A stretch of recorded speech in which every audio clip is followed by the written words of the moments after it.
आपण कार्याध्यक्ष पदाचा राजीनामा देण्यामागे नेमकं कारण काय आहे? जसं मी बोलत आलो आहे की मागचे बरेच वर्ष मी या भागातून काम करतोय आणि या भागातून आपल्याला माहिती आहे की 25 वर्षांपासून भारतीय जनता पार्टीचे नेतृत्व असलेले सर्वांचे लाडके आपले विजयकुमार देशमुख महाराज हेच आमदार आहेत. आणि मुळात आता मी जेव्हा लोकांमध्ये जातोय मागच्या 6-8 महिन्यांपासून लोकांशी भेटतोय, नागरिकांशी संवाद साधतोय, सगळ्यांची एक अपेक्षा होती की साहेब आम्हाला तुम्ही मान्य आहात, तुमचा चेहरा मान्य आहे, पण आम्हाला तुम्ही भाजपमधून हवे आहात. या गोष्टीचा तुम्ही थोडा गांभीर्याने विचार करावा. आणि पावलं जिथं जिथं मी जातोय, हा भाग आता व्यापारी बहुल आहे, इथं सगळे एज्युकेटेड वर्ग आहे, बराच कामगार वर्ग आहे, परंतु सगळ्यांचा विचार एकमेकांशी जोडलेला आहे. आणि असे सगळे विचार जोडलेले असताना मला सगळ्यांचा निरोप असाच येत होता की बाबा आपण भाजप भारतीय जनता पार्टीकडून निवडणूक लढवावी. आणि जेव्हा जनतेने एखादा विचार केलेला असतो, लक्षात घ्या, जनतेच्या मताचा आदर करणं, त्यांच्या विचारांची जुळवून घेणं हे एका लोकप्रतिनिधीचं काम आहे. मग एक कार्यकर्ता म्हणून मला असं वाटलं की भारतीय जनता पार्टीतून येणाऱ्या काळात आपण काम करावं, म्हणून मी काँग्रेसच्या पक्षाचा पदाचा कार्याध्यक्ष. राजीनामा पत्रात आपण कामात अडथळे होत आहेत असा उल्लेख केला आहे. हे अडथळे कोणत्या स्तरावर आणि कोणत्या व्यक्तीकडून होत होते? नाही, कामात अडथळे इन द सेन्स की मला असं वाटतं की ज्या पद्धतीनं जे काम शहर उत्तर भागात व्हायला हवं होतं पक्ष स्वरूपात, ते मला कुठंतरी होताना कमी वाटलं की बाबा हे नाही होत आहे. तर त्या अनुषंगाने मी विचार केला की नाही, आपल्याला जनतेसाठी काम करायचं, तर जनतेचे प्रश्न सोडवण्याकरता ज्या गोष्टींची आपल्याला आवश्यकता आहे आणि ती ताकद जी हवी आहे, ती ताकद ज्या पक्षाकडून ज्या नेतृत्वात आहे ते नेतृत्व मान्य करून पुढे जाणं आणि जनतेच्या हितासाठी काम करणं गरजेचं आहे. चेतनभाऊ नरोटे यांच्याशी मतभेद असल्याची चर्चा सध्या सर्वत्र सुरू आहे. यातपर्यंत किती सत्यता आहे? अजिबात नाही. चेतन नरोटे माझे मोठे भाऊ आहेत. चेतन नरोटेंनीच मला हात धरून काँग्रेस पक्षात कसं काम करायचं शिकवलं, त्यामुळे त्यांच्याशी मतभेद असण्याचा काही प्रश्न नाही आहे. उलट आता त्यांनी मला बोलवलं होतं काँग्रेस पक्षात की नेमकं काय घडलं, असं काय करत आहे. परंतु पक्षातील माझे ज्येष्ठ असतील, म्हणजे आमच्या आदरणीय सुशीलकुमार शिंदेजी साहेब असतील, ताई असतील, चेतनभाऊ असतील, इनफॅक्ट माजी अध्यक्ष आमचे प्रकाश वाले साहेब असतील, या सगळ्यांच्या मार्गदर्शनाखाली खूप चांगलं काम मला करता आलंय. परंतु मी जे म्हणतोय की पूर्वी ताई शहर मध्येच्या आमदार होत्या आणि आता ज्या ताकदीनं शहर उत्तरचं काम व्हायला पाहिजे असं मला वाटतं की त्या पद्धतीनं होताना मला असं वाटलं की बाबा जनतेचे प्रश्न आपल्याला सॉल्व्ह करायचे, पण आपण थोडा त्यांच्या मताशी जुळवून घेऊन पुढे जायला पाहिजे.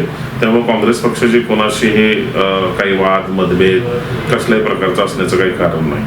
नेमकं गेल्या 6 महिन्यात असा कोणता प्रसंग घडला की ज्याच्यामुळे तुम्हाला वाटलं की आता बास पुरे झालं? नाही, मी आता मागच्या 2-3 प्रश्नांमध्ये तेच सांगतोय की जनता जनार्दनचे प्रश्न आपल्याला सॉल्व्ह करायचे आहेत. जनतेच्या इच्छा अपेक्षा आपल्याला माहिती पाहिजे, जनतेचा कल कुठल्या बाजूने ते आपल्याला माहिती पाहिजे. जनतेला मी एक नेतृत्व म्हणून मान्य असताना मी कुठून ते काम करणं त्यांना अपेक्षित आहे या गोष्टींचा अंदाज घेणं असेल.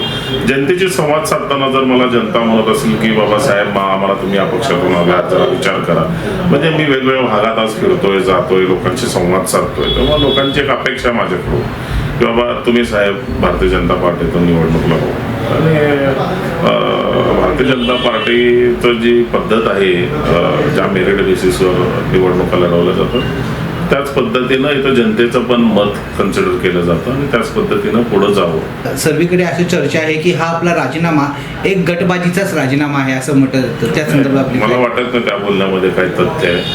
आणि चेतन भाऊंशी माझं सकाळी पण बोलून झालं, जसं मी तुम्हाला सांगतोय. इनफॅक्ट मी ताई साहेबांना भेटून पण माझी जी भूमिका आहे, जी आता मी तुमच्या माध्यमातून त्यांच्यापर्यंत पोहोचवण्याचा प्रयत्न करतोय, की केवळ आणि केवळ जनतेच्या मताचा आदर करणं एक प्रतिनिधीचं काम असून तेच मी करतोय. आणि मला विश्वास आहे की सुशीलकुमार शिंदे साहेबांनी पण मला हेच शिकवलं जेव्हा मी काम करतोय. जनतेचे प्रश्न आपण सॉल्व्ह केले पाहिजेत, जनतेच्या प्रश्नांखातीर आपण भूमिका घेतली पाहिजे आणि मी तेच करतो. पक्षातील वरिष्ठ नेत्यांनी तुमच्या तक्रारी गंभीर्याने घेतल्या नाहीत असं तुम्हाला वाटतं का? नाही, अजिबात मला असं काही वाटत नाही. जेव्हा जेव्हा वेळ प्रसंग आले तेव्हा तेव्हा मला त्यांच्याकडून सहकार्य मिळालेलं आहे. त्यामुळं असं कधी मला वाटत नाही की त्यांनी कुठल्या गोष्टींवर विरोध दर्शवला. आपण राजीनामा देण्यापूर्वी वरिष्ठांशी चर्चा किंवा तक्रारी नोंदवल्या होत्या का? नाही, मी आता तुम्हाला सांगतोय की परत एकच केंद्रित प्रश्न होतोय. त्या प्रश्नांचं मी सारासारी एकच सांगेन की ज्या पद्धतीनं शहर उत्तर भागात लक्ष देण्याचं काम व्हायला पाहिजे होतं, ज्या अपेक्षेने कामं होणं अपेक्षित होतं, ते होताना मला कुठेही दिसत नाहीये.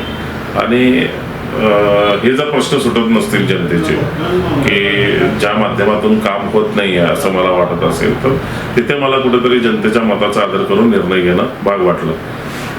हा राजीनामा आगामी निवडणुकीवर परिणाम करेल का, तुम्हाला काय वाटतं? निश्चित. बघा, आता गेली मी 9-10 वर्ष झालं काम करतो आणि जर तुम्ही बघितलं तर मी माझं आजपर्यंतचा कार्याचा अहवाल जर तुम्ही बघितलात तर मी जनतेच्या सामान्यातल्या सामान प्रश्नासाठी आवाज उठवलाय.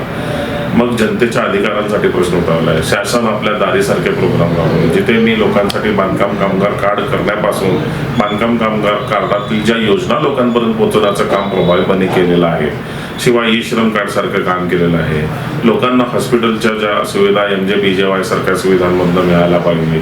म्हणजे लोकांच्या आज मूलभूत जर तुम्ही प्रश्न बघितला तर अन्न वस्त्र निवारा सोडल्यानंतर शिक्षण, आरोग्य आणि रोजगारी आहे. या बेसिक ह्या सगळ्या प्रश्नांवर मी मागच्या 10 वर्षांपासून काम करत आलेलो आहे. आणि ह्या सगळ्यांच्या दृष्टिकोनातून जे मला वाटतंय की आपण करायला पाहिजे त्याच अनुषंगाने सगळं चालतं. काँग्रेसमधील काही विशिष्ट गट किंवा किंबहुना म्हणावं लागेल काही विशिष्ट नेते तुमच्या कामामध्ये हस्तक्षेप करत होते का? तर मला वाटतं आता या गोष्टींबद्दल मी पक्ष सोडल्यानंतर बोलण्यात काय अर्थ वाटत नाही मला. राजीनामा देताना तुम्हाला सर्वात जड काय वाटलं? शिंदे साहेबांच्या आठवणी सगळ्या. या पदावर कार्य करत असताना तुमच्या सर्वात सकारात्मक आणि नकारात्मक अनुभव काय होता? साहेबांकडून एक गोष्ट मी शिकलोय की आपण जनतेच्या सेवेसाठी आहोत आणि हीच गोष्ट प्रणिताई पण करतात, त्यात काय वाद मला वाटत नाही. निगेटिव्ह गोष्ट तशी निगेटिव्ह म्हणता येणार नाही, पण ज्या पद्धतीने कोऑर्डिनेशन करून कामं लोकांपर्यंत पोहोचवली पाहिजेत. म्हणजे आज मला तुम्ही सांगाल तर प्रणितांच्या कार्याबद्दल कोणी निगेटिव्ह बोलताना दिसणार नाही, परंतु मला खरंच जर शहर उत्तरचा परिसर किंवा याच्याबद्दल बोलायचं झालं तर तिथपर्यंत ज्या घटकांनी पोचणं अपेक्षित होते पोचताना मला कुठंतरी दिसत नाही. ते व्यवस्थित जोडून घेता येत नाही आणि मग एकट्यानेच किती प्रयत्न करायला पाहिजे असं विचार करून. आता पुढची तुमची राजकीय भूमिका काय असेल? मी आता भाजप प्रभाग क्रमांक 4 मधून इच्छुक म्हणून फॉर्म भरलेला आहे.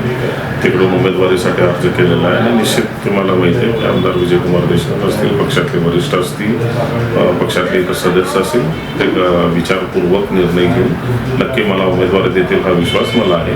आणि त्यांना माझ्या कार्यातून एक गोष्ट निश्चित दिसलेली आहे की मी जनतेच्या सेवेसाठीच इथं आलेलो आहे. सोलापूर काँग्रेसमध्ये नेमका बदल कुठे आणि काय आवश्यक असेल तुम्हाला वाटतं? नाही, मी इतका मोठा नाही की त्यांनी काय बदल करावं हे मी सांगायला पाहिजे, पण निश्चित येणाऱ्या काळात काँग्रेसला पण कोणत्या कोणत्या गोष्टींची गरज आहे त्यांना लक्षात येईल. तुमच्या जागी येणारे जे नवीन कार्याध्यक्ष आहेत त्याला तुम्ही काय सल्ला द्याल?